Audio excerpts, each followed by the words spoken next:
Vamos dar início ao terceiro painel. Agora eu vou falar do dia, e o primeiro da tarde.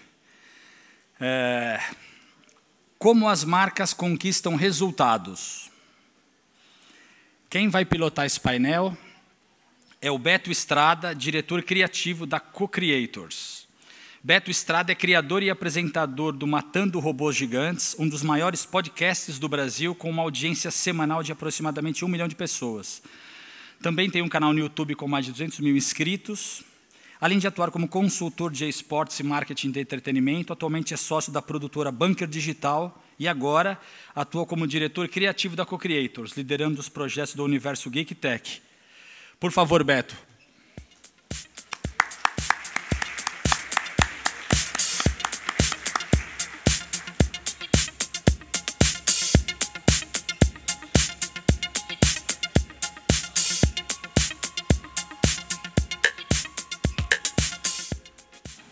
Alô? Bom, boa tarde a todos. Bom, então olha só, vamos hoje conversar um pouco, dar uma olhada em alguns cases. Eu vou chamar aqui primeiro, tá, o Felipe Perrella, que é supervisor de Media Network da Elderman. Cadê? Salva de palmas aí pro Felipe, gente. Felipe tem mais de 4 anos na Elderman, já liderou projetos para clientes como Kimberly Clark, Cirela, Decathlon, Air France, ASICS, Hershey's, entre outros. Seja muito bem-vindo, Felipe. Bom, gente, vamos ao nosso segundo convidado, Felipe Moretti, gerente de marketing corporativo da Samsung Brasil. Salva de palmas. Felipe Moretti é formado em comunicação social pela Universidade Metodista de São Paulo e pós-graduado em marketing pela INSPER. Começou a carreira como gerente de produto da Balduco. Tudo bem, Felipe? Ficou lá 5 anos, trabalhou por 6 anos na Arcor como gerente de produto regional e é responsável por toda a América Latina. Está na Samsung desde 2016 como gerente de marketing corporativo. E para a gente fechar, o Luther Pekzan. Eu espero que eu tenha falado seu nome certo, então, por favor, salva de palmas para o Luther, gente. Luther é responsável por todo o conteúdo digital produzido para marcas como L'Oréal, Ubisoft, Leroy Merlin e Tinder. E em 2017 criou, lá no Rio, estou certo? A produtora de audiovisual, a Massive, que acumula o cargo de CEO. E ele tem grande estrutura. Olha só, produção de conteúdo, publicidade, venda e desenvolvimento de produtos em toda a Europa e América Latina. É graduado em administração com mestrado em marketing na Argentina, onde você nasceu, você é argentino, eu não sabia. E desenvolveu uma parte de sua carreira na França, onde fez um MBA de Gestão em Empresas Internacionais pela Sorbonne de Paris. Então, por favor, meus amigos, podem sentar. Bom, vamos dar uma olhadinha aqui, então, nos cases. Luther, você pode começar, por favor?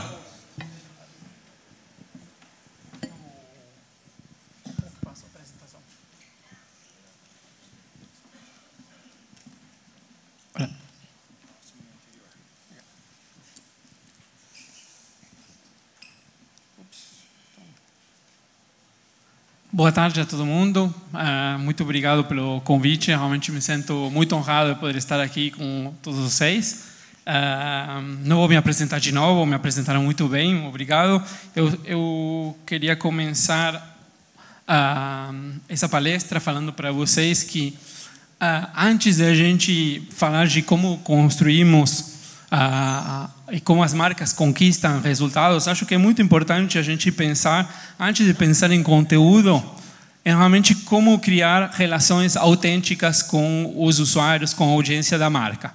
Acho que se a marca não se faz primeiro aquela pergunta, toda a produção de conteúdo ela vai ser muito pouco relevante para aquela audiência que ela quer alcançar. Obviamente que o conteúdo é uma forma de você chegar e conquistar aquela autenticidade, mas passa primeiro, para mim, por uma atitude e por uma postura de ser realmente autêntico. E para isso a gente precisa que aquele conteúdo que a gente vai produzir seja realmente relevante para aquela pessoa. E a gente, para isso, precisa entender muito bem o que aquela pessoa está procurando, quais são suas preocupações. Eu acredito que também as marcas precisam também passar, às vezes, por um exercício onde elas têm que entender que o usuário não se interessa realmente pela marca, se interessa pelos seus próprios problemas e que a marca tem que chegar lá para poder solucionar aquele problema ou para poder agregar valor para aquele usuário naquele contexto. E se ela consegue fazer isso, aí que ela se torna relevante. E antes de entrar em como que fazemos isso, queria dizer pelo menos como nós conseguimos isso, como chegamos até lá. O grupo Webidia, para quem eu trabalho, é um grupo de produção de conteúdo para plataformas próprias. Então já temos feito esse trabalho para nós, construindo a maior comunidade de pessoas que se interessam por culinária com o Tudo Gostoso, as pessoas que se interessam pelo cinema com Adoro Cinema, as pessoas que se interessam por a criatividade com Hypenet, etc. E, em definitiva, o que a gente acaba fazendo é usar todo esse conhecimento, todas as técnicas que a gente desenvolveu nas nossas próprias plataformas, para que as marcas possam, a sua vez, se tornar aqueles produtores de conteúdo e conseguir criar comunidades ao redor de algum centro de interesse ou de alguma paixão, de novo, através do conteúdo. E isso se traduz no dia a dia através de, pelo menos no nosso caso, através da produção de conteúdo para redes sociais, através do uso da produção de conteúdo junto com influenciadores. Dados e programáticas é um elemento hoje que ninguém pode escapar. É sumamente importante para você entender como que o seu público se comporta, o que é que ele está procurando, o que é que ele quer, como quer consumir aquele conteúdo. Eventos, porque cada vez mais o público precisa também viver aquela experiência que a marca está falando ou aquele assunto no qual ela se está posicionando. Conteúdo editorial e vídeo. Vídeo é o formato hoje das plataformas digitais. É um formato sumamente importante para essa construção. E por que isso é importante para as marcas? Basicamente porque o conteúdo melhora a percepção da marca. Eu trouxe aqui um exemplo que a gente fez, um case nosso do Oral-B, onde construímos uma plataforma sobre cuidados bucais, onde fazemos, em média, 1 milhão de visitas mensais e onde já conquistamos 75% do share of search naquele território. E, basicamente, o que fizemos com isso para provar que isso tem impacto na percepção de marca é um estúdio com 2 painéis, um com pessoas que passaram pela plataforma e um com pessoas que não passaram por aquela plataforma. E vemos claramente que 75%, 77% das pessoas que passaram por aquela plataforma de conteúdo têm mais vontade de conhecer sobre a marca. Também é importante essa produção de conteúdo porque ela gera uma série de dados e de insights muito importantes para a marca, para poder entender ainda melhor como se comporta o seu público e como que qual é a percepção desse público com respeito aos meus produtos e serviços. E aqui eu trouxe outro case, que é o case L'Oréal, onde construímos 5 plataformas de conteúdo. A mais conhecida, provavelmente alguns de vocês já conhecem, o Beleza Extraordinária, mas temos, além do Beleza Extraordinária, temos o Fictivo, o Tudo Sobre Make, o Dermaclub e o Sempre Pronta. Com essas 5 plataformas, fazemos mais de 8,5 milhões de visitas nas plataformas unicamente por mês. Isso não conta a audiência que geramos nas redes sociais e nos canais YouTube. E graças a isso conseguimos posicionar a L'Oréal primeira na categoria, primeira nas pesquisas sobre os assuntos que são importantes para elas. E como vocês podem ver, por exemplo, na categoria Hair Color, a própria L'Oréal está concorrendo com as próprias marcas da L'Oréal, porque a gente é primeiro com Beleza Extraordinária, segundo com Segredos de Salão e quarto com um Fictiva. E se vocês olham bem, esse exemplo se repete. Então, quando vocês procuram, podem fazer o teste durante essa palestra, procurar algum assunto sobre cor de cabelo, vocês vão ver que a gente domina as respostas do Google e muitas vezes as 5 primeiras respostas. E por que isso é importante? Porque esses dados, como eu falei, nos permitem não somente entender melhor como o nosso público se comporta, como eles se relacionam com nossos produtos, mas porque também permite uma grande otimização da verba de mídia. Uma vez que você conhece bem seu público, é muito fácil de você ir e procurar por aquela pessoa fora daquele ecossistema e incluso de achar pessoas com centros de interesse similares a essa pessoa fora das plataformas que nós produzimos. E aí, dado que a L'Oréal nos passou, eles falam para a gente que eles conseguem um ROI 4 vezes maior com a mídia comprada através dos dados gerados pelas plataformas que a gente produz versus a compra de mídia focada em perfis sociodemográficos como sempre foi comprada a mídia. Também a produção de conteúdo permite realmente engajar com os nossos consumidores. E aqui eu trouxe um outro exemplo onde a gente conseguiu aumentar em 9 meses por 590 vezes o engajamento da página da Fique Diva Daniele, se tornando a referência sobre cabelo no Facebook. E aí um exemplo, uma coisa bem interessante, quando a gente começou com esse projeto, a Aniele tinha uma página que se chamava Aniele Brasil, tinha aniele.com.br, e graças ao sucesso desse projeto, que chamamos de Fique Diva, hoje o site principal da Aniele é fiquediva.com.br, a página de Facebook da Fique Diva é da Aniele Fique Diva, e isso foi tão longe que até inspirou outras ações que eu vou mostrar para vocês mais para frente. Outra coisa que é também bem interessante da produção de conteúdo é que quando você cria a sua própria comunidade, você consegue criar um relacionamento muito mais próximo, direto. Você consegue ativar essa audiência com um custo-benefício realmente muito interessante, porque essa audiência é da marca que criou essa comunidade. E aqui eu trouxe um exemplo de um dos nossos clientes, onde a gente vê no começo do projeto o custo por contato é bem alto, porque primeiro temos pouca audiência e temos todos os custos, e à medida que vamos fazendo crescer essa audiência, o custo por visita vai caindo consideravelmente, e a linha laranja é uma comparação com o CPC do Google. E depois também, outra vantagem é que ela se tornando uma mídia, ela pode usar essa plataforma como ela achar melhor. Pode ser usada para passar mensagens importantes da marca, pode ser usada para lançamento de produto, pode ser usada para comunicar sobre eventos nos quais a marca participa, sobre eventos nos quais a marca cria, e realmente se torna o centro da comunicação de muitas das marcas com as quais a gente trabalha hoje em dia. E aí, falando da Daniele, o que eu queria trazer para vocês, esse exemplo aqui, a gente chegou tão longe e construiu uma coisa tão forte com esse Fique Diva para Daniele, que ele se tornou até um produto. Hoje tem uma linha de produtos que se chama Diva de Cachos e outra série de marcas inspiradas no Fique Diva. E finalmente o vídeo.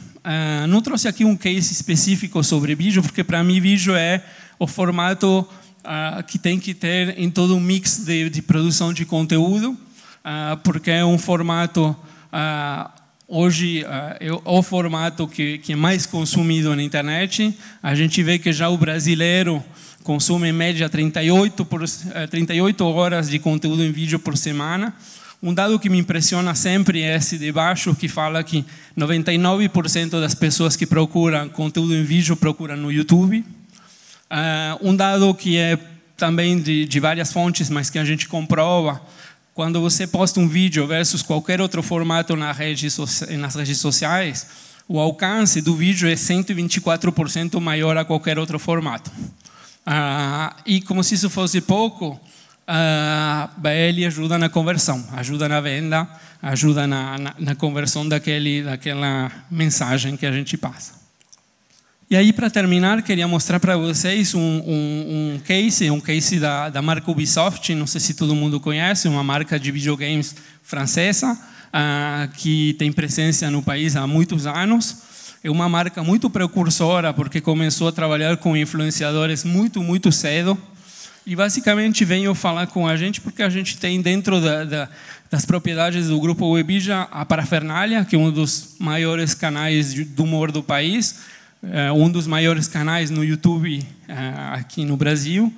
E o que a gente fez, basicamente, é reproduzir a metodologia Parafernália para a Ubisoft. Parafernália é um coletivo de humoristas que se juntam para fazer sketches, trazem convidados, tratam da atualidade e, basicamente, a gente pegou muitas das coisas que a gente aprendeu dentro da Parafernália para criar um canal do humor ao redor do videogame.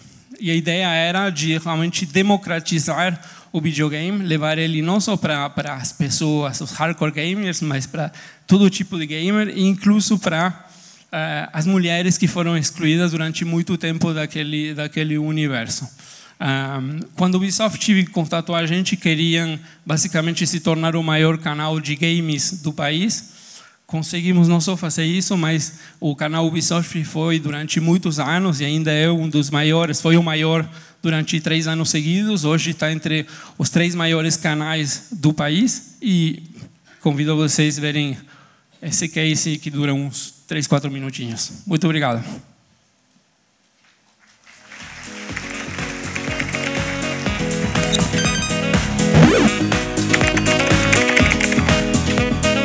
Ubisoft Brasil. E aí, pessoal do canal da Ubisoft Brasil. Fala, galera do canal da Ubisoft Brasil. Canal da Ubisoft Brasil. Uhul!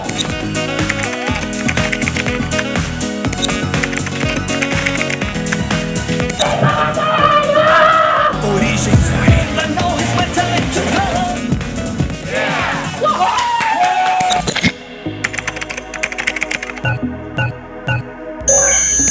Vocês querem convidados? Tá preparado? Vou dar o play aqui, galera. Aí é piscina, porra!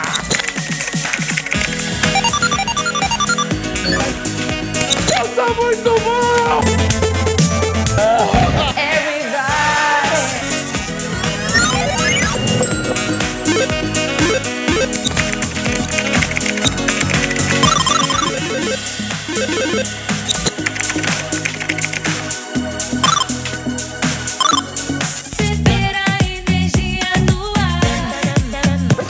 Não tá doido. Ai! Vamos fazer um acordo aqui com ele. Bem, bem.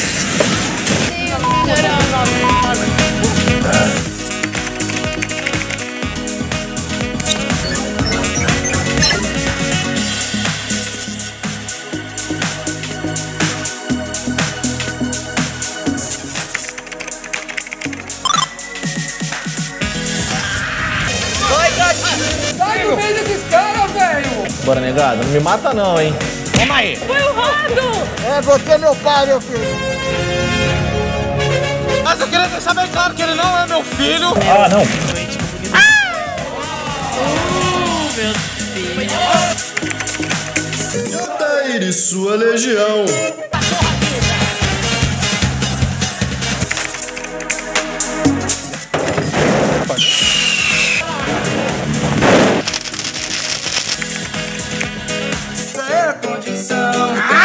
Rato borrachudo, pra prefeito lá no Passo. Chuveiro! É só botar um 7U.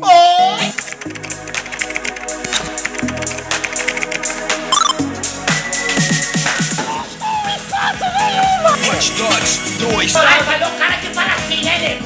Eu faço, vai. Então vai. Caraca! Vai. 1, 2 e 3!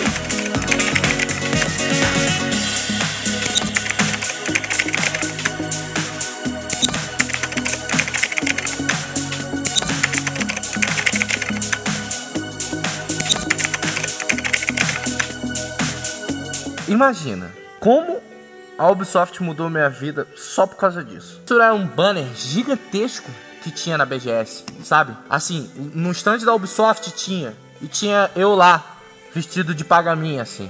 Que era lançamento do Far Cry 4. Mas eu tava trabalhando na época. E um trabalho muito sério. Gostava muito do que eu fazia, inclusive. Aí tiraram foto disso. Eu fui pedir liberação pro meu chefe pra poder tirar esses dias. Eles descontavam das minhas férias depois pra ir pra BGS.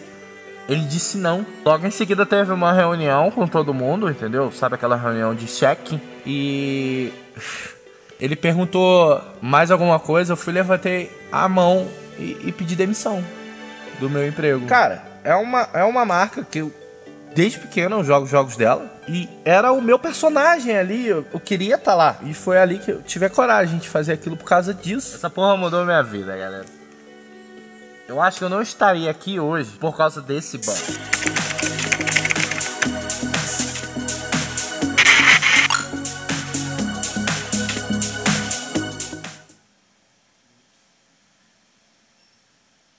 Obrigado.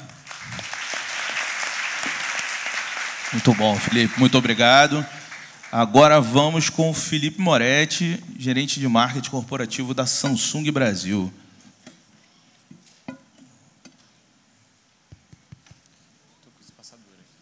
Só enquanto ele está vendo ali, falar para vocês. O Luther falou aqui do trabalho que a Weebid desenvolveu com as mulheres nos games. E muita gente não sabe disso. As mulheres hoje são mais de 50% das jogadoras dos jogadores de games hoje no país, mas, na verdade, o mercado não faz nada para elas. Eu tive a oportunidade de estar junto. Eles fizeram um projeto recente de lançamento de um jogo de carro, de velocidade, e eles tomaram uma decisão de fazer somente com mulheres. Então, vocês estão convidados a ver The Crew 2. É um vídeo próprio brasileiro. É bem legal, tá? Felipe, por favor. Obrigado. Boa tarde. Primeiro, agradecer pela oportunidade de bater esse papo com todo mundo aqui. Não vou me apresentar novamente, mas eu já estou há 2 anos nesse cargo como gerente de marketing corporativo na Samsung. E hoje, obviamente, eu trouxe um case aqui para mostrar para vocês sobre um projeto com influenciadores que nós fizemos recentemente. Mas antes, eu queria passar um overview para vocês de como está sendo feita essa construção do trabalho da Samsung para tornar essa marca presente no Brasil há tanto tempo uma marca mais humana, uma marca mais próxima dos consumidores. Mundialmente, a Samsung tem uma avaliação super positiva. No ano passado, nós fomos avaliados como a 6ª marca mais valiosa do mundo. Então, isso, obviamente, traz um peso para as ações que a gente faz no Brasil aqui, mas, fatalmente, muito dessa avaliação é resultado desse trabalho de construção de marca que a gente vem fazendo. Obviamente, a gente tem outros prêmios aqui que a gente recebeu, como o Top of Mind, marcas mais amadas, o Marketing Bash, com a construção de um case que a gente teve sobre, efetivamente, essa humanização da marca, que esse é o principal objetivo da Samsung hoje. Mostrar que a Samsung é muito mais do que simplesmente um portfólio de produtos. É mostrar para esses consumidores que hoje a marca ela traz serviços, benefícios específicos para esses consumidores e mostra que é uma marca preocupada com esse consumidor. Mostra que é uma marca não só focada no desenvolvimento de produtos ou ter um portfólio de qualidade, mas sim mostra que é uma marca que faz tudo isso pensando no seu consumidor. É uma marca que olha para esse consumidor como centro de tudo que faz, tudo que desenvolve, e fatalmente esse é o nosso grande desafio, de deixar essa marca mais humana, de deixar essa marca mais próxima para os consumidores. E aí eu vou passar um vídeo aqui para vocês que exemplifica um pouquinho desse trabalho que a gente vem construindo.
Aqui tem um resumo de, basicamente, todas as campanhas que a gente fez recentemente.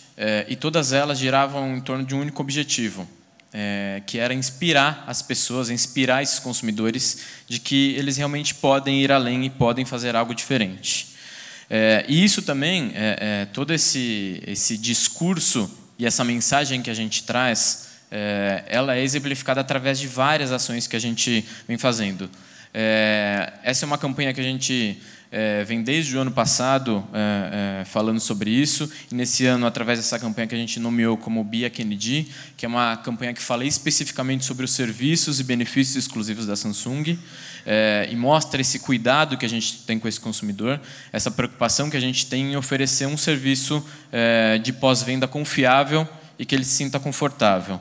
A gente também trouxe uma série que utilizou o técnico Tite, que era o nosso garoto propaganda nos últimos tempos, que era uma campanha que falava sobre bullying, que falava sobre como que as pessoas podem acreditar que elas, através de um coaching correto, através de oportunidades certas na vida dela, como que elas podem ir além, como elas podem se desafiar e conquistar novos e diferentes resultados.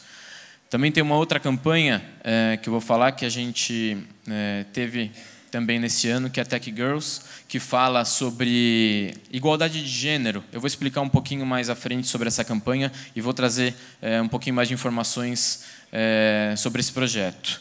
E, para fechar, tem uma outra campanha que a gente chama de Alfabetização Cidadã, que ela é uma campanha inclusiva, que mostra como a tecnologia pode mudar a vida das pessoas. Então, esse conjunto de campanhas tem esse papel de mostrar para o consumidor como que a Samsung passa de uma marca menos emocional, uma marca mais dura, para uma marca mais humana, preocupada com o seu consumidor e totalmente disposta a oferecer recursos para que esse consumidor consiga se desafiar e ir além dos seus propósitos e dos seus objetivos. Como eu comentei com vocês, essa campanha Alfabetização Cidadã é uma campanha que começou em outubro do ano passado. Ela é uma campanha que conta com 300 colaboradores de cooperativas de descarte de resíduos. Então, essas pessoas, elas basicamente não têm um acesso à informação tão prático como a gente tem no dia a dia. E às vezes a gente nem para perceber, mas muitas dessas pessoas não sabem ler, não sabem escrever. E a gente ouvindo um pouco do depoimento dessas pessoas, talvez o ir além para ela, para a gente é tão pequeno, mas para a pessoa representa muito. Vou dar um exemplo. Uma dessas pessoas que participou dessa campanha, ela falou que o sonho dela era conseguir ler uma placa de ônibus para onde ela estaria indo, que isso era uma coisa que ela não conseguia fazer. Então, a Samsung, através da sua tecnologia, através de um aplicativo embarcado nos celulares, ela conseguiu dar acesso e inclusão para essas pessoas, para que elas tivessem um futuro diferente, que elas conseguissem ir um pouco além. Mas, mais do que falar muito sobre isso, eu vou passar um vídeo que resume um pouco dessa ação. Eu estou aprendendo a ler. Toda vez que fala nisso, me emociona. Eu trabalhei muito, eu não pude estudar.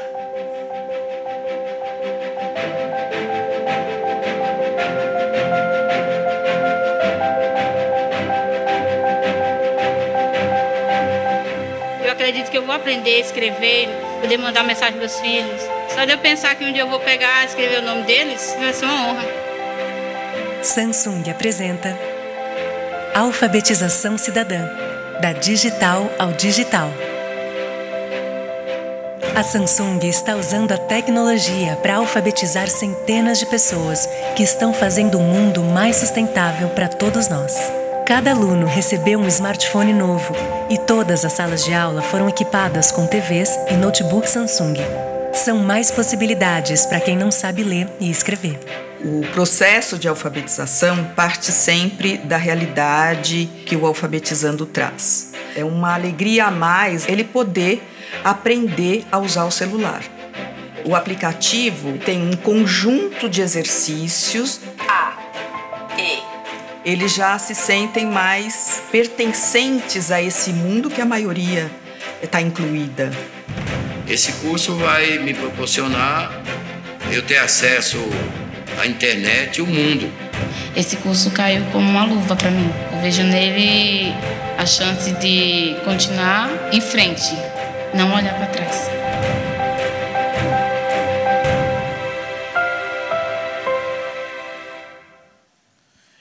E aqui é um claro exemplo de... não é só pelo discurso. Diversas marcas têm um discurso muito bonito, mas não acabam trazendo isso para a realidade, para o dia a dia. Essa é uma forma de trazer realmente para a realidade como que a Samsung devolve para a sociedade toda essa tecnologia que ela desenvolve para os seus consumidores. Vou falar um pouquinho também sobre essa campanha que é chamada Tech Girls, que conta um pouco, é uma websérie documental que fala de histórias reais de mulheres no mundo das ciências, no mundo do empreendedorismo e no mundo dos games. Mostra um pouco da dificuldade da mulher em ter uma condição mais igualitária no mercado de trabalho ou nas áreas de atuação que elas têm. E aqui é a Samsung, sim, levantando uma bandeira, sendo a favor dessa situação mais igualitária através do potencial humano. A Samsung acredita no potencial humano das pessoas e ela crê que com esse potencial humano as pessoas conseguem ir além, elas conseguem fazer sempre algo mais pelos seus objetivos próprios. Eu vou trazer um pouquinho também um exemplo de um teaser que falava sobre a história de todas essas mulheres.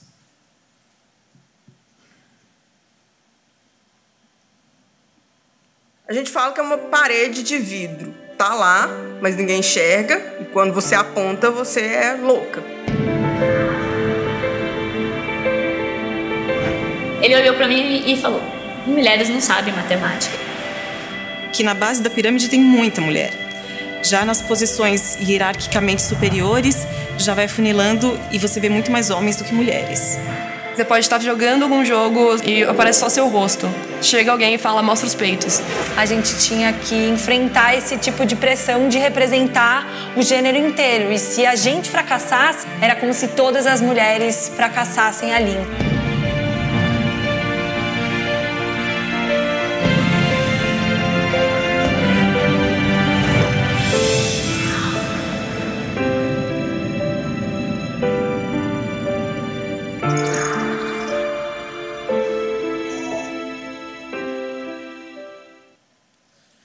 Todas essas campanhas aqui, elas fazem parte desse novo posicionamento que a Samsung tem no Brasil, que é o do What You Can't. Fala sobre você ir além, você fazer sempre algo a mais. Mostra que a Samsung ela acredita, como eu comentei, no potencial humano das pessoas e ela incentiva as pessoas a buscarem seus próprios sonhos. Todas essas campanhas têm esse viés de deixar a marca mais próxima do seu consumidor. Falando talvez um pouco menos de produtos, aqui como vocês estão acostumados a ver, Samsung sempre falando sobre produto, mas aqui a gente tem um papel um pouco diferente, de aproximar um pouco mais a marca desse consumidor, mostrar que é uma marca preocupada, uma marca que está olhando para esse consumidor e realmente fazendo algo para que ele consiga ir além e fazer algo diferente. Bom, aqui, só mais um exemplo de como a gente efetivamente traz isso para a realidade.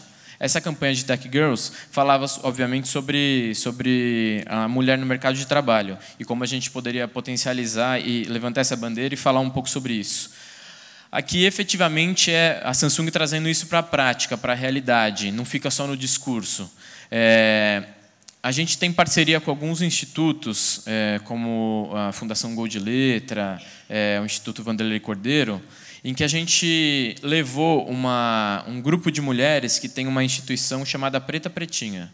É um grupo de mulheres que não se sentia representada na infância, quando elas iam em lojas de brinquedos e não viam bonecas na cor negra, por exemplo. E elas começaram a desenvolver uma série de bonecas que falavam sobre questões raciais, falavam sobre deficiência e tudo. E foi super legal que a gente convidou essas meninas para fazer uma oficina dentro desses institutos e convidamos as mães e as filhas que participam desse dia a dia dos institutos para aprender um pouco desse ofício, inclusive para que isso pudesse ser talvez uma fonte de renda ou que inclusive fosse o ofício delas dali para frente. Então, como a gente traz uma campanha que era uma websérie documental, que falava sobre uma tensão existente hoje no dia a dia, que é a mulher no mercado de trabalho, e como que a gente potencializa isso, traz para a prática, dando subsídios para que essas mulheres consigam ir além e fazer um pouco mais do que elas achavam que poderiam fazer. Bom, e aí, o que eu estava falando, onde entram os influenciadores em toda essa história, né? Na verdade, esse é um trabalho com influenciadores que a Samsung vem construindo ao longo do tempo. E aqui a gente tem, claro, alguns conceitos e formas como a gente deveria trabalhar com esses influenciadores. Primeiro de tudo, é a questão da credibilidade, né? O apoio desse influenciador junto à marca nos dá essa credibilidade. A opinião dele que é relevante para esse consumidor e nesse discurso que a marca quer trazer. Fala sobre a relevância também. Qual que é o grande ativo desse influenciador? É a conversa que ele tem com a base de fãs dele. Só pelo simples fato de a gente estar dentro dessa conversa, e obviamente essa conversa precisa fazer e ter sentido dentro do que ele comunica para os seus consumidores, que no caso são os fãs, mas só pelo fato de a gente estar ali dentro, a gente já cria uma relevância importante. E também a questão da proximidade, porque o influenciador ele também é um consumidor no dia a dia. Então, se o nosso consumidor Samsung enxerga uma relação entre o influenciador e a marca, fatalmente ele vai criar uma relação diferente e com grande potencial futuro de vir a ser um consumidor Samsung, ele cria essa proximidade e ele enxerga a Samsung como uma marca diferente. E a gente também lá, a gente não enxerga o influenciador como parte do nosso plano de mídia. A gente entende que é necessário construir essa relação com ele. Não é simplesmente contratá-lo como se fosse uma perna ali do nosso plano de mídia para simplesmente ter um alcance da mensagem. Não, a gente tem uma relação bem diferente com eles. Primeiro no ouvir, que é entender, ver se faz sentido, obviamente, a conversa que ele cria com a sua base de fãs e se faz sentido a gente estar ali dentro dessa conversa.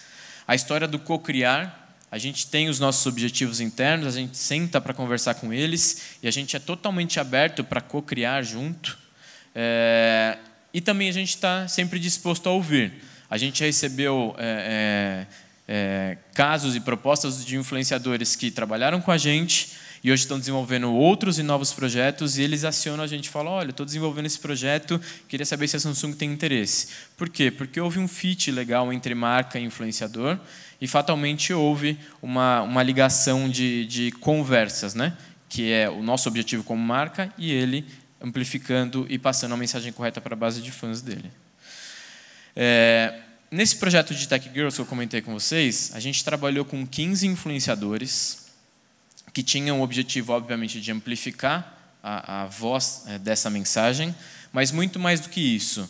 Todos esses influenciadores tinham algum viés para falar efetivamente sobre temas polêmicos ou tensões que existissem, mas que cada um desses influenciadores eles tinham um ponto de vista específico. Então, para a marca, isso era importante. Porque o fato desse influenciador entrar nessa conversa e assumir esse discurso como verdade fazia com que a marca tivesse um peso diferente quando ela estivesse impulsionando essa série.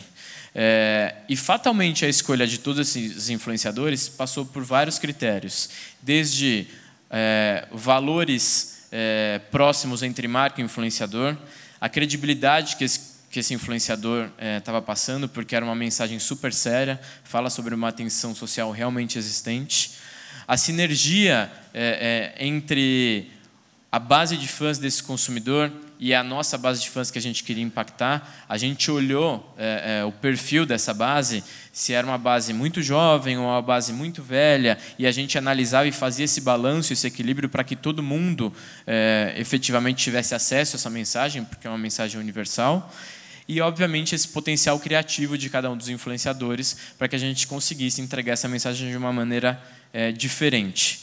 Mas o mais importante de tudo, a gente tinha uma liberdade muito grande com esses influenciadores para que eles pudessem criar com a linguagem própria, para que isso pudesse ser o mais verídico possível e que a Samsung efetivamente pudesse entrar nessa conversa da maneira mais correta possível.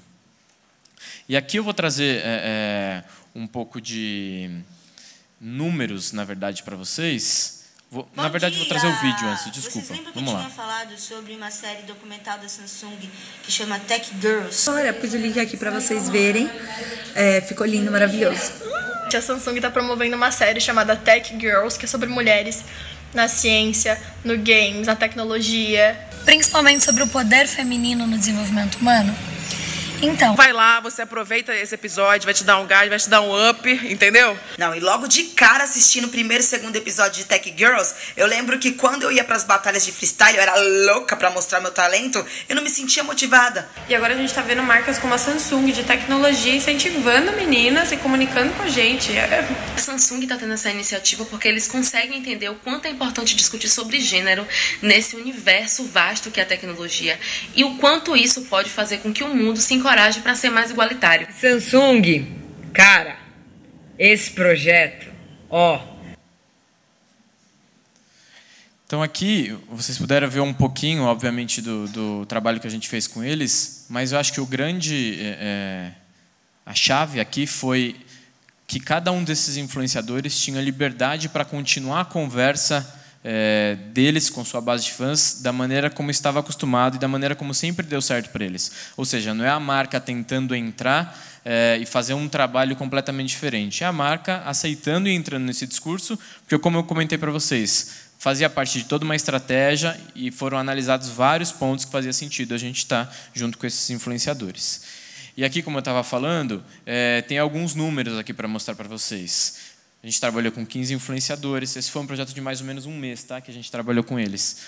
A maior parte dos conteúdos foi focado no Stories do Instagram. A gente tinha alguns posts também. E, obviamente, a gente tem um alcance de mensagem aqui significativo e interessante para a marca. Pelo número de likes, você consegue ver que a recepção da mensagem foi super positiva com relação a essa base de fãs. E aqui, como obviamente a gente está numa discussão de mercado, aqui a gente traz números que são extremamente importantes para companhias e tudo mais. Mas mais do que isso, não é só sobre números essa conversa. Esse tema aqui não é só sobre números. Aqui vocês estão vendo uma série de mensagens que foram trocadas entre o influenciador e sua base de fãs. E aqui são conversas reais, são experiências emocionais desse consumidor se identificando com essa causa. E dificilmente a gente conseguiria ter esse tipo de aproximação ou esse tipo de ligação emocional sem os influenciadores. Dificilmente a gente teria um tipo de depoimento de um consumidor desse diretamente para a marca. Então, de novo, a gente está construindo esse trabalho de tornar a Samsung uma marca mais humana. Então, fatalmente, esse trabalho de influenciadores ajuda a gente a construir, ajuda a gente a ter essa marca mais humana e faz com que a gente se aproxime desses consumidores com esse discurso aqui, através dessas ações, e faz com que essa aproximação realmente exista e que esse link emocional se estabeleça. Bom, era isso. Obrigado. Excelente. Bom, agora para fechar aqui pelo menos os cases, vamos com o Felipe Perrella, que é supervisor de mídia na Edelman. Por favor, Felipe.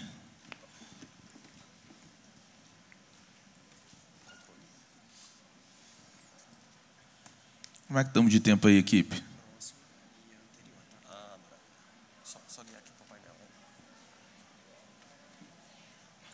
Show. Eu aperto aqui ou vocês apertam? Ah, beleza.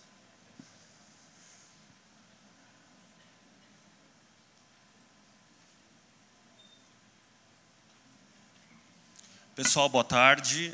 Agradeço o negócio da comunicação, todo mundo que está presente aqui.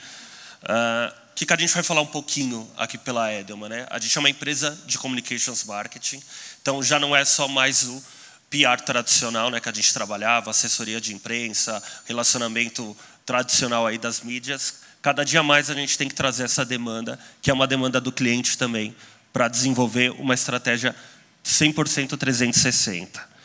A nossa abordagem ela entrega, então, os principais princípios aí das relações públicas e do marketing. Então, ela foca não só no objetivo de comunicação, como também no objetivo de negócio do cliente. Qual que é a demanda que ele quer, o que ele espera, como que a comunicação pode, de alguma maneira, contribuir para isso.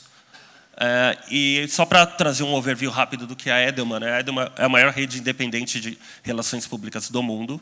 Ela está em mais de 65 países e tem mais de 5 mil profissionais no mundo.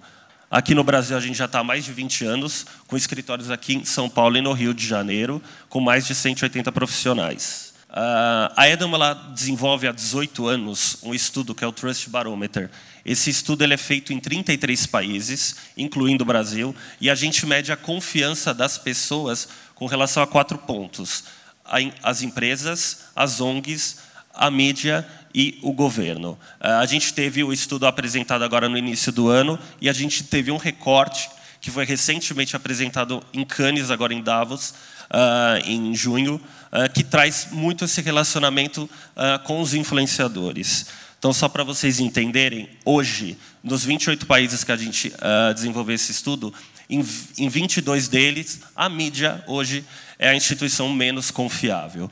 Vocês veem que no Brasil ela perdeu 5 pontos e cada vez mais ela tem perdido. Um dos principais atributos disso é a questão da disseminação das fake news. Cada vez mais tem se compartilhado informação que não é checada e isso cai nessa grande descrença.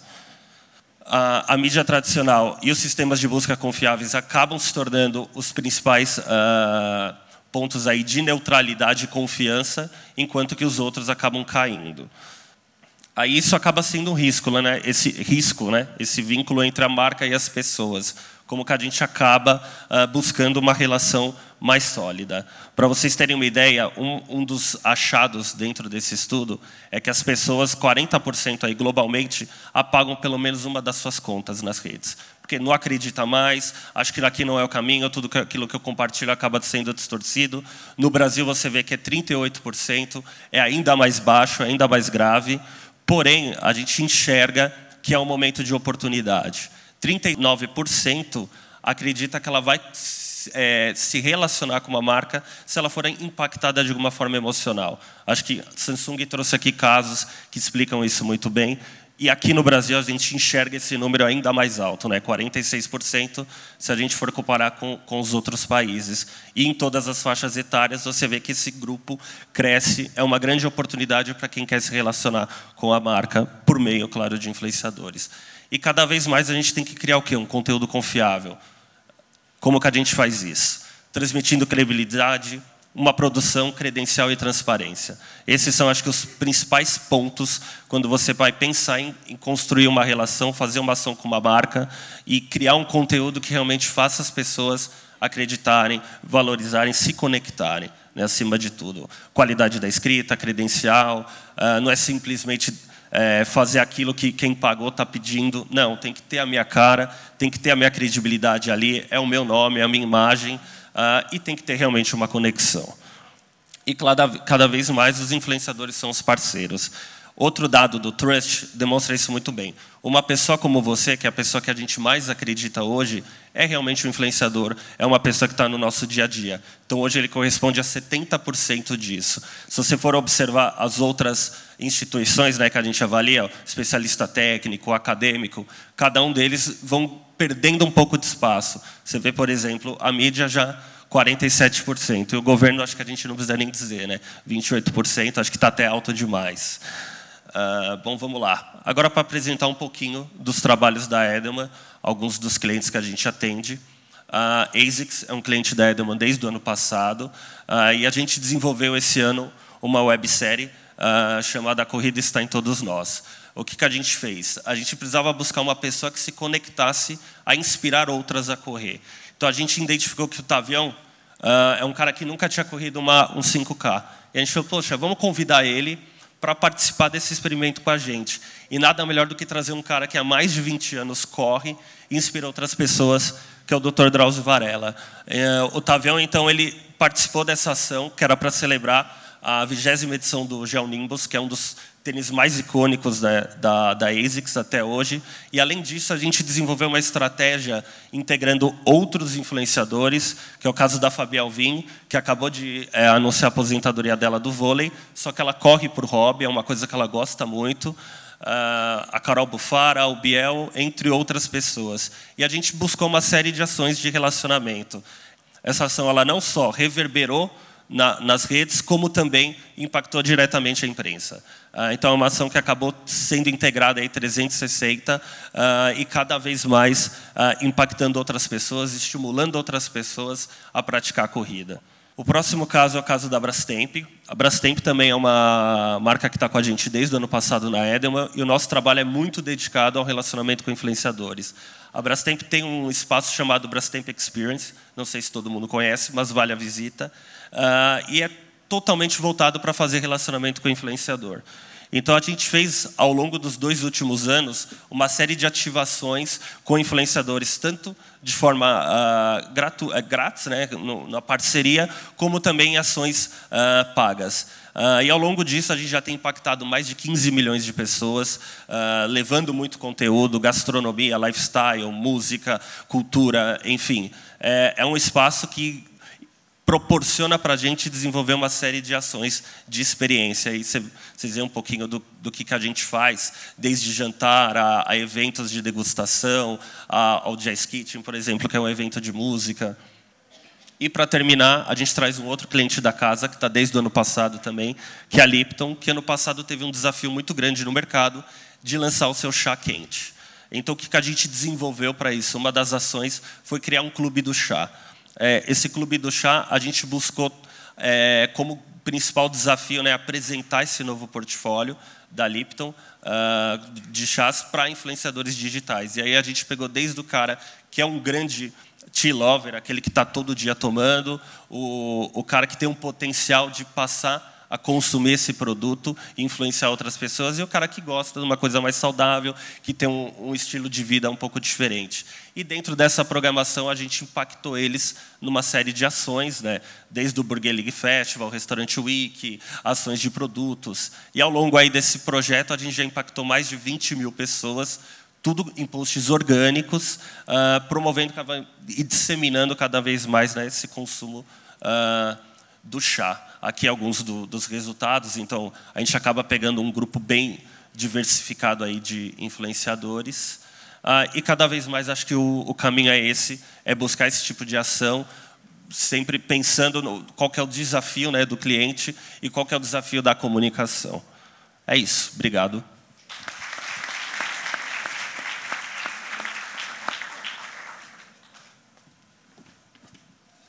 Agora a gente vai abrir para pergunta, mas antes eu queria só fazer uma pergunta ali para eles. Quanto tempo? 5 minutos para a gente falar aqui. Eu queria fazer uma pergunta para vocês, que é o seguinte. A gente viu que esse trabalho, o mercado hoje, ele pede que você se relacione com o cliente, né? Não adianta você falar para ele, compra o produto, porque ele não vai aceitar. Mas aonde é que, na visão de vocês, você consegue virar essa chave? Aonde é que você acha que o consumidor está pronto para você finalmente falar, olha, agora sim, eu te apresento aqui o meu produto. Eu vou pedir para você começar, porque a Samsung foi a mais forte nesse relacionamento, esse trabalho do Tech Girls. Aliás, parabéns para eles. Obrigado. Na verdade, isso é uma situação difícil, né? Eu vou trazer um exemplo de uma ação que eu nem trouxe ela aqui, porque a gente não finalizou ainda, e ela está rodando. com influenciadores, inclusive. E a gente, obviamente, tem uma série de campanhas fazendo push para a gente vender produto. Então, falando sobre tecnologia de televisor, falando sobre tecnologia de celular e tudo mais. E nem sempre a gente consegue ter essa virada de chave do consumidor, desse potencial consumidor virar efetivamente nosso consumidor, através de uma comunicação tão racional, vamos dizer assim. E um dos comentários que a gente viu, através de uma ação que foi feita com o Tavião, inclusive, foi um consumidor escrevendo assim, tá aí, você me convenceu a comprar uma Samsung Smart TV. Então, às vezes, nem sempre o nosso trabalho dessa comunicação racional é suficiente para fazer isso. Eu acho que a grande virada de chave é realmente essa relação emocional, essa proximidade que a gente tem com o consumidor e como o consumidor é impactado por outros tipos de comunicação, vamos dizer assim, mas de uma maneira que ele está disposto a receber, que ele está disposto a consumir esse conteúdo. Era um vídeo com o Tavião de 12 minutos em que ele falava de um serviço nosso lá em 15, 20 segundos. Então, a gente entrou muito cirurgicamente, trazendo uma mensagem importante para nós, mas eu acho que o grande ponto é criar essa relação emocional e de aproximar com o consumidor. Eu concordo, eu acho que não só a relação emocional, mas o influenciador ele tem que ter realmente fit com aquele produto. Acho que o Tavião é um exemplo disso. Quando a gente buscou ele em ASICS, foi muito nessa questão de ser uma pessoa como outra qualquer. Poxa, eu podia estar no lugar dele, eu posso me inspirar pelo que ele está fazendo. E acho que esse é o grande conceito, acho que da relevância, né? Do próprio influenciador ter a credibilidade e ele conseguir passar isso. Então, eu acho que ainda é um grande desafio você ter uma ação voltada para vendas. Eu acho que isso vai ser uma coisa que o mercado ainda está caminhando para buscar a melhor forma de fazer isso. Mas eu acho que ainda ainda não está tão maduro para isso. Eu acho que tem que ser aos cuidados. O consumidor brasileiro, o seguidor, ele fica um pouco revoltado quando ele vê muito isso. Poxa, isso aqui é public post o tempo inteiro, eu não aguento. Ele quer uma coisa que seja muito mais sutil, mais leve. Então, acho que a gente ainda está caminhando para isso. Entendi. Só para complementar, e acho que esse é um ponto extremamente importante, porque, inclusive, a gente tem até dificuldade para reportar resultados internos que não sejam views ou qualquer coisa mais likes, assim. Aí, internamente, a gente tem até um pouco de dificuldade de reportar, mas tá bom, como que eu transformo isso para transformo isso para vendas? E talvez esse tipo de ação que a gente tem com influenciadores, a métrica que a gente tem que utilizar é diferente, uma métrica muito mais ligada a algo emocional do que a algo racional, números. Tá bom, fiz um post com influenciadores, tem que se converter em 4, 5 compras de televisores. Não necessariamente é dessa maneira. Entendi. É muito mais sobre o top of mind, né? Eu, pessoalmente, acho que existe justamente uma grande confusão de qual é o papel do conteúdo. Como a publicidade está mudando e o efeito que ela produz nos consumidores está mudando também, muita gente tem a expectativa que o conteúdo vai vir reemplaçar tudo isso e trazer os mesmos resultados. E não, porque a gente está construindo relacionamento com as pessoas. A gente nem está falando com o consumidor final, estamos falando com uma audiência que vai influenciar até nosso consumidor final. Mas ainda existe a mídia display, ainda existe a mídia performance, e cada um dessas ferramentas continuam tendo um papel dentro do funil de conversão de vendas. O que faz o conteúdo é criar desejo pelo produto, pelo serviço. Então, a gente bota o consumidor no topo do funil. Para levar ele até embaixo do funil, existem, de novo, várias outras ferramentas que são muito eficazes para fazer essa conversão. Então, a gente não pode esperar do conteúdo que ela traz os mesmos resultados no mesmo tempo e da mesma forma em que fazia a publicidade tradicional anteriormente. Com certeza. Eu, quando trabalho com marca, Samsung, inclusive é uma marca que eu ativo bastante, essa é a visão muito interessante, que existe um outro trabalho por trás que precisa ser feito. Nós somos o começo dessa ponta. Agora, eu quero te fazer uma pergunta. Como é que vocês botam o influenciador como porta-voz da marca? Vocês trabalham com muito case de videogame. E o videogame ele tem uma diferença de algumas outras marcas, que ele se torna uma marca que as pessoas tatuam, que as pessoas usam roupa, que as pessoas fazem cosplay. Então, a relação com o produto, ela vai além, né? E como é que vocês treinam, como é que vocês fazem para que o influenciador seja preparado para ser o porta-voz dessa marca quando alguém vier criticar ou falar alguma coisa? A Ubisoft lidou muito com isso recentemente, né? Sim. Bom, o que você falou é bem interessante, incluso o case que a gente mostrou no final do vídeo, o Rato Borrachudo. Na época ele trabalhava numa empresa, realmente ele tinha um emprego sério, e ele cresceu no canal dele, mas cresceu muito graças ao projeto da Ubisoft. A Malena, que hoje é a 4ª maior gamer no mundo, ela começou com 1.000 inscritos trabalhando com a gente dentro da Ubisoft. Então, mesmo se ela trabalha também para outras marcas, ela está muito identificada com a marca Ubisoft porque ela cresceu junto com ela. Depois, eu concordo contigo que trabalhar com games e influenciadores poderia parecer mais simples pelo fato de que existe uma atração por aquela marca. Mas é muito difícil você ficar, como fazemos nós, produzindo 8 programas por semana, falando sempre sobre o universo daqueles jogos, sem falar do produto, porque em nenhum momento, quizás a exceção é o vídeo que você citou sobre o lançamento de Crew, onde no final do vídeo aparece a marca, mas geralmente você não vê a marca. Então, realmente, a gente está falando mais de lifestyle que de produtos. E o que a gente faz é promover o lifestyle das pessoas que se apaixonam pela Ubisoft. Depois, a gente faz conteúdo sobre doenças. Um dos nossos clientes é a She. Como que interessamos as pessoas, como influenciamos as pessoas sobre esses assuntos. Temos um site sobre cuidado bucal, que faz mais de 1 milhão de visitas por mês. Temos um site hoje que fala sobre cuidados femininos, que traz um serviço para as meninas que eu acho incrível, porque antes de existir aquela plataforma, que invito vocês a dar uma olhada, se chama Só Delas, as meninas, quando procuravam questões sobre, por exemplo, cuidado feminino e virginidade, menstruação, assuntos que são importantes, que são delicados a serem abordados, elas caíam em fóruns onde conseguiam respostas sem nenhum embasamento científico e médico. Hoje, a primeira resposta que elas vão ter é Só Delas, que é um site da Johnson, onde a gente dá essas respostas com, de novo, embasamento médico, científico, e onde a marca vem simplesmente carimbar aquela informação falando que essa informação é autêntica, é válida, é séria.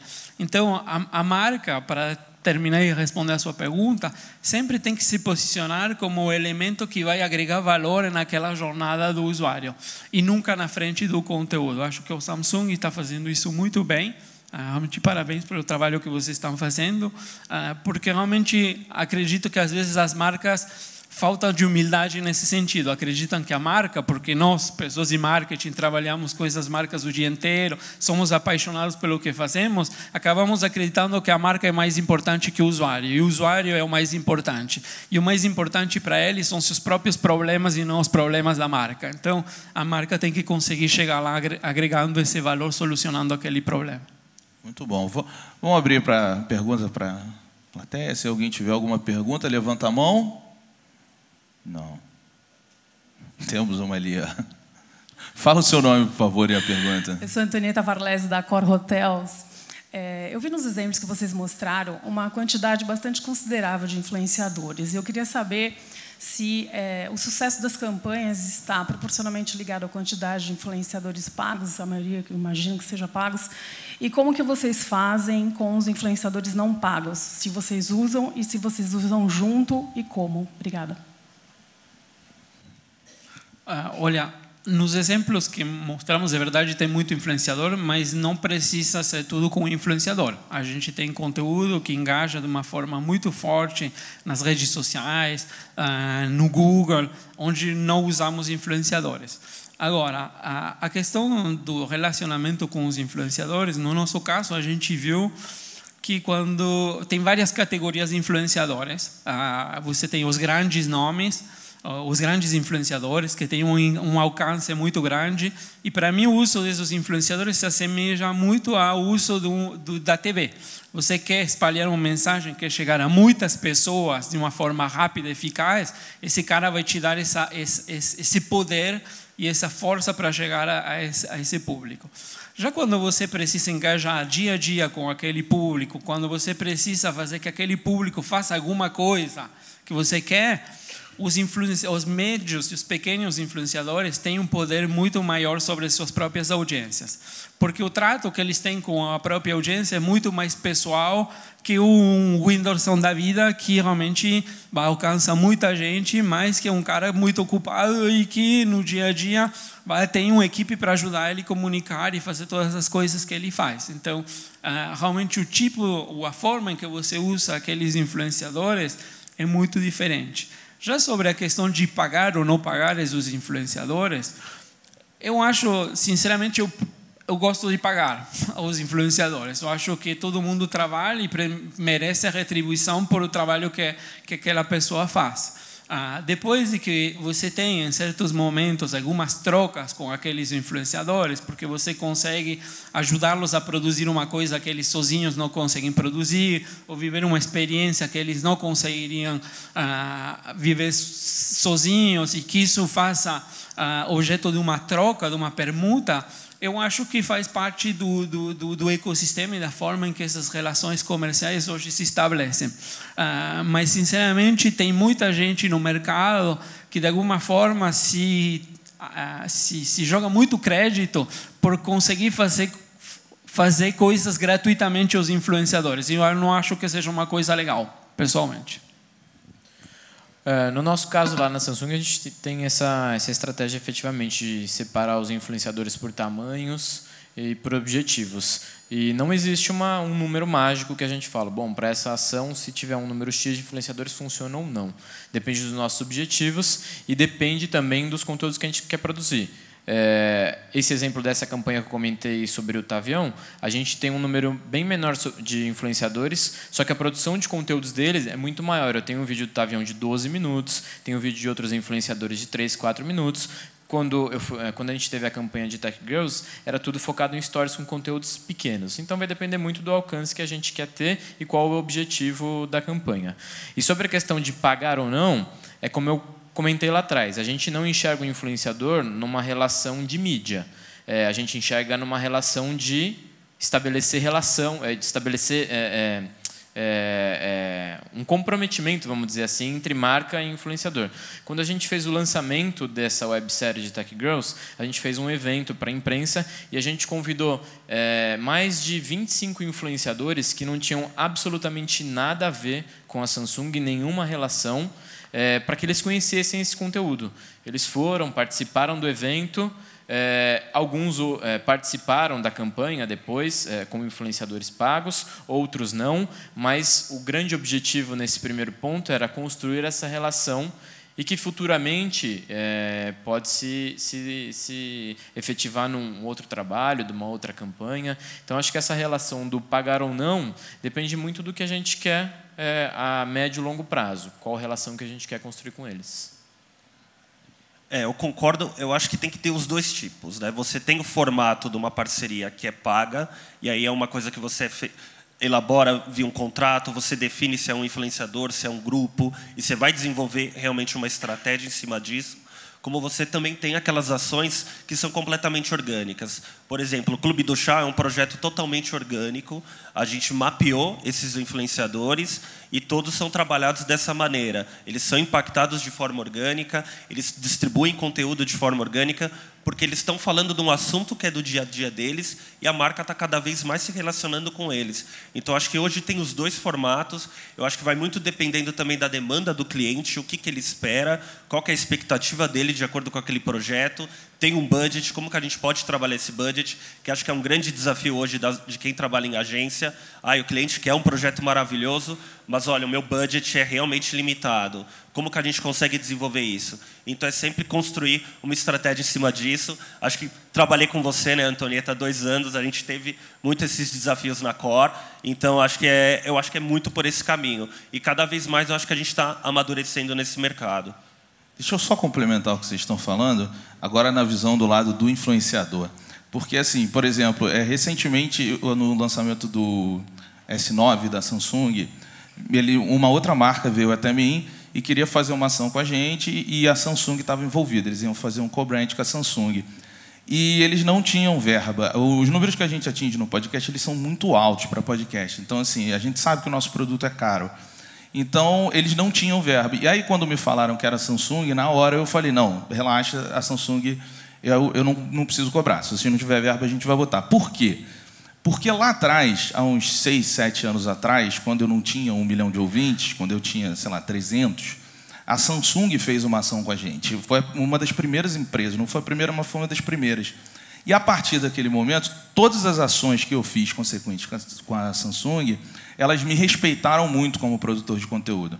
Então, assim, eu acho que respondendo a sua pergunta sobre pagar ou não pagar, a principal coisa que o influenciador espera, e não é uma coisa que acontece normalmente, mas acontece, é o respeito da marca pelo conteúdo dele, pelo trabalho dele. Então, se ele é pequeno e você chega junto, contribuindo para o trabalho dele, como ele falou, você pode fazer alguma permuta, você vai ajudar no conteúdo dele, você vai ajudar ele a crescer, a partir dali você cria uma relação, e essa relação é bem honesta. Assim, é possível a marca e o influenciador terem uma relação muito, muito forte, muito próxima. A gente lá na agência, a gente conversa com muitos influenciadores, e porque a gente traz muita ação para eles, e a gente trata eles com muito respeito, afinal, eles são uma das bases do nosso trabalho, a gente consegue também um retorno deles de nos ajudar quando a gente vai trabalhar com a marca.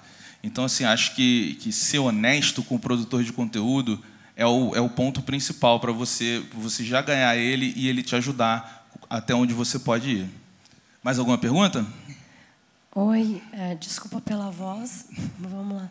Eu me chamo Érica, eu sou da agência chamada Aspas. A gente é uma agência de PR digital que faz a ponte entre a marca e o criador de conteúdo digital. A minha pergunta, primeiro que eu fiquei positivamente surpreendida pelo que o Felipe falou, que não são só números.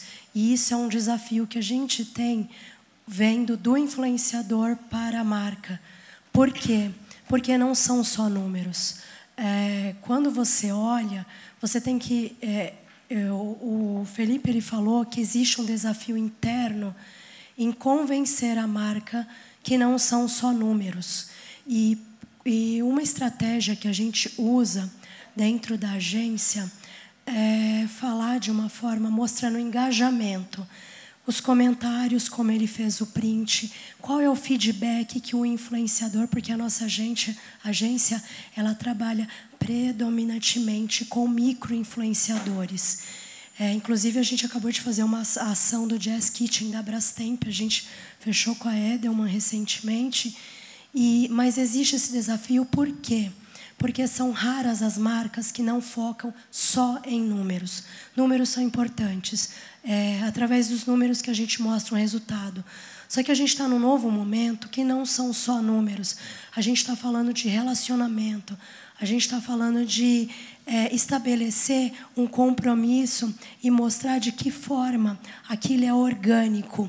Então, a empatia, a sinergia com o influenciador diante dos seus seguidores é muito complexo quando as marcas só querem números. Eu vou dar um exemplo para, enfim, desenhar o que eu estou falando. Eu tenho uma criadora de conteúdo que ela tem 90 mil seguidores. É uma que tem menos seguidores. Só que as impressões dela são mais de 1 milhão. Ela é um nome que, quando ela fala, reverte automaticamente em vendas. Eu já tive situações que grandes marcas tiveram que repor seu estoque 3 vezes no mesmo dia. Só que, quando a marca olha, ela só olha o número de seguidores. Ela não olha o engajamento que aquele criador de conteúdo tem na sua base. Então, eu queria entender de vocês, como marca, como defender isso, que o engajamento, muitas vezes, é mais importante do que o número, porque isso cria um relacionamento. Números são números. entende? Hoje, muitas vezes a base do Instagram só apresenta o conteúdo para 7% dos seguidores. E aí você vê uma criadora de conteúdo que ela tem um engajamento muito maior que 7%, isso é impactante. Mas como falar isso com a marca? Como a marca vê essa questão do engajamento vezes números? Eu vou só botar um adendo. Engajamento é mais importante? E eu também boto essa pergunta. Eu não acho que seja mais importante. Eu acho que o problema aí é o conflito de interesse nas próprias empresas. Porque quem é o dono do cheque, da grana que vai pagar essas campanhas, é o cara que é o responsável pela marca, e a responsabilidade desse cara é a venda. Ele precisa vender para ter dinheiro depois para botar no marketing, para poder continuar fazendo a empresa girar. Então, esse cara vai sempre olhar em números e vai querer que a gente consiga linkar a produção de conteúdo com a venda, ou algum impacto na venda. As pessoas com as quem a gente se relaciona em geral, que são pessoas do marketing, elas já têm um entendimento maior sobre esse processo, que é um processo indireto, que leva mais tempo, que é uma construção e que vai acabar tendo impacto na venda, mas são algumas pessoas unicamente dentro das empresas. Então, isso cria essa dificuldade que tem os responsáveis de marketing, como foi falado aqui, de apresentar outra coisa que não são números, porque o cara, ao final de contas, para te liberar mais dinheiro, para continuar fazendo ações, ele precisa de vendas. Em muitas empresas, incluso a verba de marketing é uma porcentagem das vendas. Então, é isso que traz essa confusão. E o segundo elemento para mim é que, de novo, como expliquei antes, a publicidade não funciona da mesma forma que funcionava antes. E muitas pessoas veem no conteúdo a solução mágica para conseguir o resultado que não estão conseguindo mais hoje. E esquecem que estamos falando de um ecossistema onde o conteúdo tem um papel cada vez mais importante, mas não é o único elemento desse funil de conversão de vendas.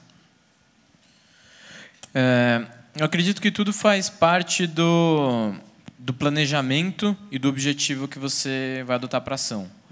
Quando a gente tem uma ação como essa com influenciadores, a gente não pode ser utópico aqui de dizer que a gente também não tem o objetivo de criar awareness e, consequentemente, reverter isso em vendas. Mas, como eu falei, a gente cria um pool de influenciadores que parte vai me trazer esse awareness, vai me trazer essa grande exposição, e outra parte vai me trazer um engajamento maior. Então, eu acho que com esse mix que a gente faz, a gente acaba tendo um resultado satisfatório. E na apresentação que eu trouxe para vocês, eu falei muito sobre percepção de marca, né? Tentar mudar essa percepção de marca para uma marca mais humana e tudo mais. Então, como que a gente tem tentado defender isso internamente? Através de sentimento desse conteúdo que a gente está criando. Então, se a gente tem um sentimento positivo, nessa campanha de Tech Girls, só para vocês terem uma ideia, a gente tinha um sentimento positivo, de comentários positivos da campanha, superior a 80%.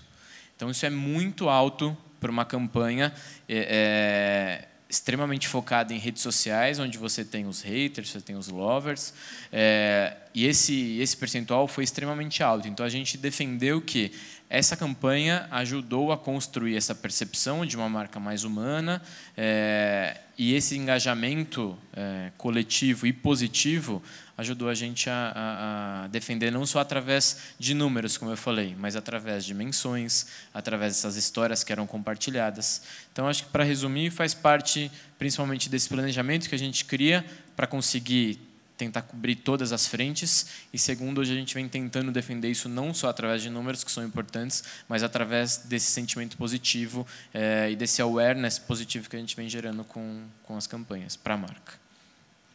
Eu acho que o primeiro ponto, que é algo que acho que toda agência tem nessa relação com o cliente, que é a questão de alinhar a expectativa. O que eu quero com aquele projeto? Aonde que eu quero chegar? Que é definir o KPI, né? Que acho que é muito importante. Eu acho que antes de falar se aquele influenciador tem ou não relevância, eu acho que é alinhar realmente a expectativa. Onde que eu quero chegar com esse projeto e que mensagem eu quero passar. Hoje, o mercado também está cada vez mais amadurecendo. Você tem hoje diversas ferramentas que te ajudam a convencer ou trazer uma boa defesa. E aí eu estou falando desde um Airfluencers, tem o Hubble, você tem o Stiling, você tem o Social Bakers, tem inúmeras ferramentas construídas aqui no Brasil ou trazidas para cá que podem te ajudar a melhorar a sua defesa, a desenvolver uma boa estratégia. E às vezes você consegue mostrar que essa influenciadora de 90K, ela tem realmente relevância, ela realmente transmite a mensagem que eu quero e ela impacta aquele público. Então, acho que vai muito de cada caso e, principalmente, aliar uma boa expectativa com o cliente. Onde você quer chegar? Essa pessoa, esse é o melhor influenciador para impactar aqui? Será que não é, às vezes, um grupo de micro-influenciadores que vai chegar no meu objetivo? Eu acho que vai muito de cada caso, mas hoje o mercado está trazendo cada vez mais ferramenta. Então, acho que é importante as agências também se apoiarem disso. É uma boa forma de você conseguir defender o teu planejamento. Deixa eu só contar uma coisa para vocês. Teve uma vez que veio um cliente e mandou um contrato para a gente e ele tinha uma cláusula de performance. Se você quer assustar um influencer, você bota a cláusula de performance. Mas eu neguei. Nesse dia eu neguei. Eu falei, olha, então eu não quero. Aí me perguntaram por quê. Porque isso é erro e falta de planejamento. Se ele depende de mim para atingir os resultados sem nem saber o que ele vai fazer, é porque ele não estudou direito o meu conteúdo, ele não estudou direito a minha audiência para saber o que eu posso entregar para ele. Ou então pegava um telefone e me ligava, tirando dúvidas, e a gente podia junto trabalhar para formatar o melhor conteúdo. Então, eu acho que o planejamento ele vem antes, né? Ele é a base de tudo, para depois você olhar quais influências se encaixam no que você quer fazer. A gente tem tempo para mais uma pergunta. Tem um microfone aqui para ela? Boa tarde, meu nome é Cristiane, eu tenho blog há 10 anos e, ultimamente, nos últimos anos, tenho trabalhado muito mais com Insta e Stories. A sua última fala, né, teve muito a ver com alinhamento de expectativas. A minha pergunta vai acabar virando um comentário, e eu não quero também polemizar, mas talvez provocar uma reflexão mais profunda a respeito disso. Eu acho que exige-se muita transparência do influenciador. Então, cobra-se muito dele a transparência, ser verdadeiro, tem que ser orgânico, uma série de coisas. E a parte, né, esses clientes que às vezes tentam forjar uma outra coisinha, não, melhor se você fizer assim, e de repente aquilo nem é o seu, né? A gente discutiu isso no primeiro e no segundo painel. Eu acho que não existe ainda esse alinhamento ou essa transparência por parte, e eu nem estou dizendo que é intencional, das agências e das marcas, e eu não estou citando nenhuma específica, tá? Porque o fato é, número de seguidores, na hora da gente receber, conta sim. Não importa se você tem 200 mil, 300 mil, 400 mil, 500 mil, a de 1 milhão vai ganhar mais do que você, mesmo se o seu resultado tenha sido melhor. Então, esse é um ponto. Segundo, os micro-influenciadores, então, eu até sinto mais por eles, porque, na maior parte das vezes, eles não ganham nada. Eles ficam mesmo na questão da permuta, ou, às vezes, oferece-se a oportunidade de ganhar alguma coisa, se der certo, a gente continua, e, às vezes, aquele trabalho não tem continuidade. E, assim como você falou, eu acho que, muitas vezes, as campanhas, mesmo quando elas vêm de grandes agências, de grandes clientes, parece que eles não sabem a respeito de você quando você, às vezes, recebe um briefing, que é engessado, que é igual para todo mundo. Porque se eu trabalho, por exemplo, no segmento de luxo, eu não posso eu não posso falar do mesmo jeito, tudo bem, já entra aí a individualidade de cada um, a personalidade, a linguagem que você usa para se comunicar, mas eu também não posso ter a mesma linguagem de uma outra pessoa que, às vezes, tem uma experiência diferente dentro desse mesmo mercado. E, por último, tá? Mas não menos relevante, eu acho que hoje existe um conteúdo muito importante que ainda não existe aplicativo, software, nada que consegue medir o resultado dele, a não ser se a gente manda o print, que são os stories, né? Ele é muito é um conteúdo etéreo, em 24 horas aquilo vai acabar. Você não está colocando hashtag em tudo que você está falando, o que é relevante ali, você não está roubando tudo. E eu percebo que hoje, muitas vezes, o que é dito no Stories, por exemplo, eu vou pegar o meu caso específico para não generalizar. O que é dito no Stories tem uma repercussão e um resultado muito maior para o cliente do que um post no meu feed. Tanto que eu tenho clientes que só fecham Stories. Mas isso não vai, vamos dizer assim, para o meu currículo. Na hora da busca da internet, ou no caso desses softwares, por mais sofisticados que eles sejam, eles não apresentam aquele resultado. Então, você pode ser uma pessoa muito articulada, você pode ter conteúdo, você pode ser inteligente, ter talvez um background acadêmico que te ajude a trabalhar e falar sobre aquilo, mas isso hoje perde-se. Então, de que maneira, hoje em dia, a gente pode contornar isso? Porque tem muito microinfluenciador, tem muita gente pequena, com voz ativa, muito capaz, muito inteligente, culto, acerca de uma série de coisas, mas que, às vezes, ou que muito provavelmente não vai chegar nunca no patamar de um influenciador grande ou de um mega influenciador, por uma simples questão de falta de oportunidade ou de sorte. Então, o que era para ser pergunta, que virou um comentário, é pedir para todas as agências, todas as empresas que estão aqui, pensarem também nesse outro lado, de também oferecerem a mesma transparência para todos nós influenciadores, sendo micro, sendo macro, sendo mega, o que vocês esperam da gente, o que vocês podem entregar. Olha, no seu caso é a primeira vez, você só tem tantos seguidores, a gente só vai poder fazer tanto, vamos observar seu resultado, vamos fazer, que eu aprendi pequenininha lá em Minas, sou mineira, que o que é combinado não sai caro. Então, eu costumo pautar essas coisas, até quando eu vou fechar alguma coisa com o cliente, gosto de deixar tudo muito claro e alinhado, para que não tenha ali interferências e nem ruídos no meio não só da negociação, como na entrega, na hora dele avaliar o resultado final. Muito bom. Quer responder?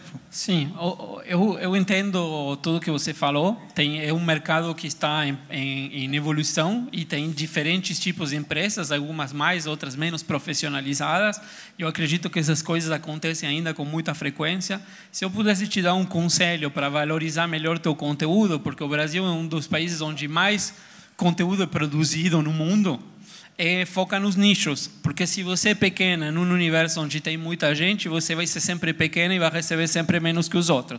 Agora, se você está em um nicho, você trata de um assunto que só você trata, que só você sabe tratar de uma forma legal, e que você consegue influenciar uma comunidade difícil de atingir, que pequena, grande, mas que é difícil de atingir, você vai conseguir valorizar seu conteúdo, mesmo não tendo esses grandes números que podem ter alguns influenciadores em outras áreas. Olha, no nosso caso, a gente tem um trabalho extremamente transparente com esses influenciadores, pela agência também que faz todo esse trabalho para nós, que é extremamente competente nessa função. Então, esse trabalho de construção de relacionamento, que é o que eu tenho falado, é o que tem pautado essa conversa com esses influenciadores. Quando eu comentei lá atrás que a gente fez o evento de Tech Girls com 25 influenciadores que não tinham nenhuma relação comercial com a Samsung, mas eles sabiam que em um determinado momento poderia haver algum tipo de trabalho futuro. Então, isso foi uma relação transparente. Olha, a gente está convidando vocês para que estejam aqui, conheçam o nosso conteúdo e, possivelmente, futuramente, isso pode existir uma relação. E a gente vem construindo isso pouco a pouco. A gente deixa bem claro o papel de cada um dos influenciadores dentro da nossa estratégia. Então, como eu falei, tem influenciadores maiores que têm um papel específico e tem menores que também têm um papel tão importante quanto. E nessa construção de relacionamento, futuramente, esse pequeno hoje pode ser um grande amanhã, mas o fato de ter já construído essa relação é super importante para a marca. E a gente tem muito desse cocriar. O influenciador recebe um briefing individualizado. Ele tem um objetivo macro da campanha, mas a gente sabe e estuda bem a audiência dele para saber como que ele vai entregar. Então, eu não cobro da mesma maneira quem, por exemplo, é produtor de conteúdo de vídeo, quem tem uma base muito grande no Instagram. A cobrança também de produção de conteúdo é completamente diferente. Então, a gente tem uma relação muito transparente. Eu concordo que isso possa existir, mas um pouco também por esse mercado ainda está amadurecendo. Da mesma maneira que eu falo que é difícil da gente internamente, às vezes, mostrar resultados, mas é por conta disso. Acho que daqui 1, 2 anos a gente vai ter uma relação completamente diferente, a gente vai conseguir mostrar muito mais resultados e essa transparência vai acontecer com uma rapidez maior pelo profissionalismo de todas as partes, sejam das empresas ou dos influenciadores. Acho que só complementando e também puxando muito no que você disse, a questão de stories. Hoje, a gente tem algumas ações de parceria que é negociada só em stories. Ele tem impacto mais rápido, ele atinge, às vezes, o público que a gente quer.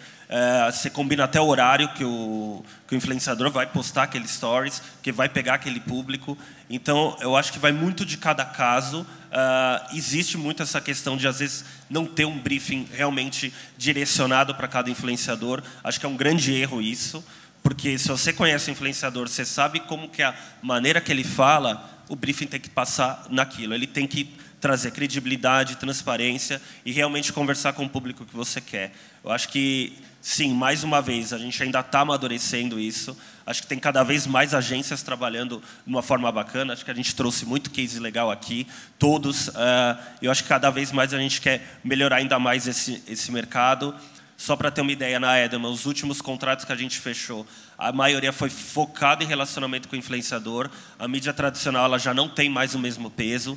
Tem marcas que querem só fazer parceria ou ação com o influenciador. Está focado nisso. Então, acho que cada vez mais tem oportunidade para todo mundo.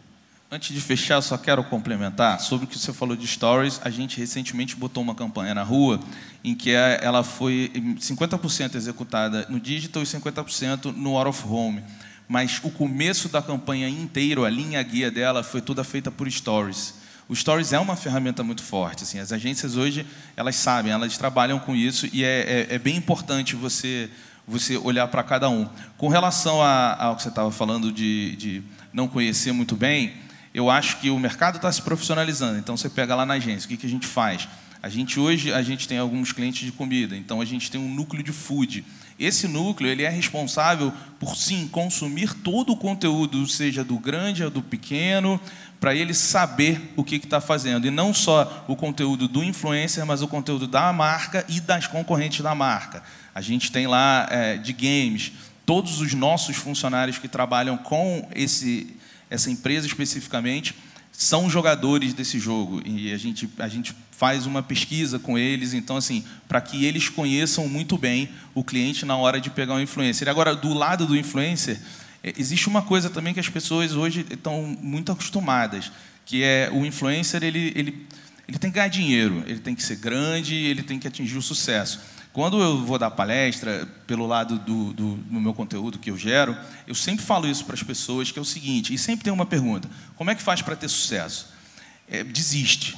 Porque se você está fazendo isso para ter sucesso, você não vai chegar lá. Porque é muito chato. A real é que é muito chato.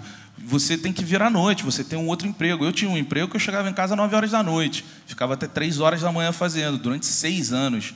Até que um dia eu pudesse ganhar o meu primeiro dinheirinho. Obrigado, Samsung. Mas, assim, não, se você for fazer para ganhar dinheiro, para fazer sucesso, você não vai conseguir atingir. Você precisa fazer sobre algo que você gosta.